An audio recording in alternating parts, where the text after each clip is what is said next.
સ્વાગત છે તમારું જેકેસ કિચનમાં। આજે આપણે બનાવીશું શ્રાવણ મહિનાની નોમને દિવસે બનતું પતરાળીનું શાક। તમને મારી રેસીપી પસંદ પડે તો લાઈક, શેર એન્ડ સબસ્ક્રાઇબ જરૂરથી કરજો। મને લાગે છે વાલો યશોદાનો લાલો માધવ મત વાલો મત વાલો। આપણે આજે પતરાળી લાયા છે જે 32 કહેવાય છે, જે આઠમને દિવસે જેમ કે જન્માષ્ટમીને દિવસે સાંજે શાક માર્કેટમાં મળે છે।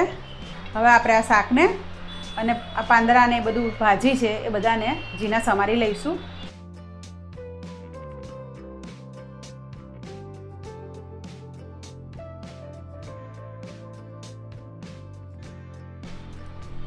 આ શાકને આપણે ઝીણું સમારી 2 થી 3 પાણીએ ધોઈ લીધું છે।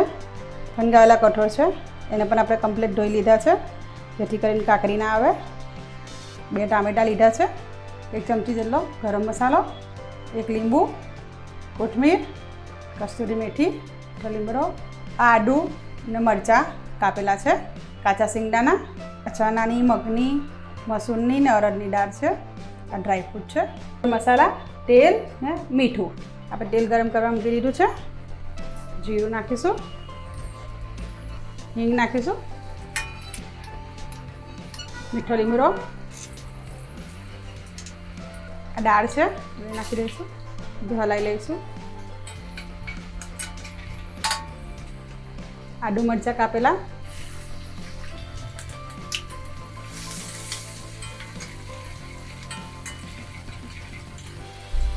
સિંગદાણા, ડ્રાયફ્રૂટ, કસ્તુરી મેથી,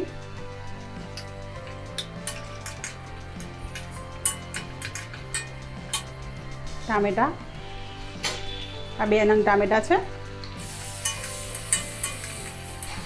ધીમા તાપે સાતરવા દેવાનું છે। આમાં આપણે લસણનો ઉપયોગ કરવાનો નથી। ફોરેલા કઠોળ નાખી દઈશું,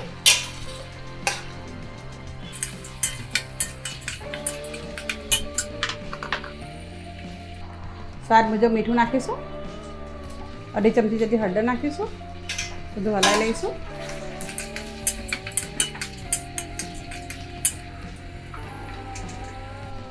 હવે આપણે બધા શાક ધોયેલા છે બધા નાખી દઈશું।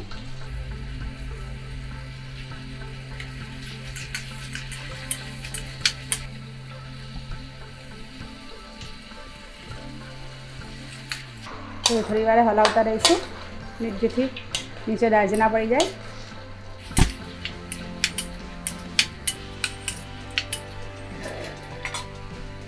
આપણે બધું શાક નાખી દીધું છે।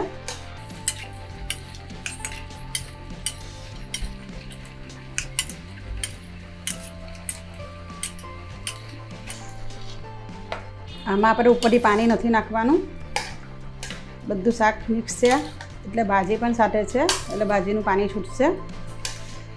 ટામેટા છે એટલે આમાં જ બધું શાક આપણું થઈ જશે।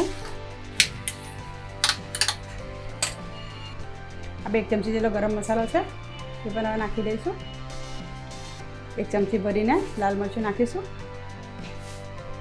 ધાણા જીરું નાખીશું,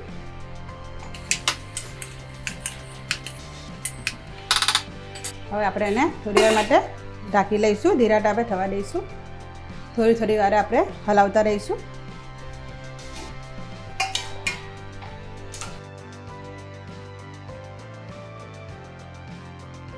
શાકનું પાણી બધું છૂટી ગયું છે તો બધું બળી જશે એટલે આપણું શાક તૈયાર। આ શાક આઠમને દિવસે સાંજે માર્કેટમાં મળે છે અને નોમને દિવસે પતરાળીની રીતે ખવાય છે, જે આ રીતે બને છે। આમાં ડુંગળી લસણ નથી નાખવાનું હતું, આપણે લીંબુ નાખવાનું બાકી હતું એ નાખી દઈએ। લીંબુ પહેલાં ના નાખશો, શાકમાં થોડી કડવાશ લાગશે, શાક બની જાય પછી જ નાખજો। આમાં તમે તમારી રીતે ખાંડ કે ગોળ નાખવો હોય તો પણ નાખી શકો છો। મસાલા તમે તમારી રીતે સેટ કરવાના, આમાં ખાલી ડુંગળી લસણ નથી હોતું।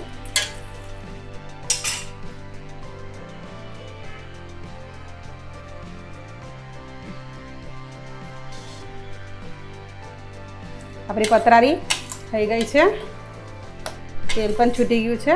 તેલ તમે એ પ્રમાણે નાખજો જેથી બીજી વાર તમારે નાખવું ના પડે। આપણી પતરાળી તૈયાર થઈ ગઈ છે। હવે આપણે ગેસ બંધ કરી લઈશું।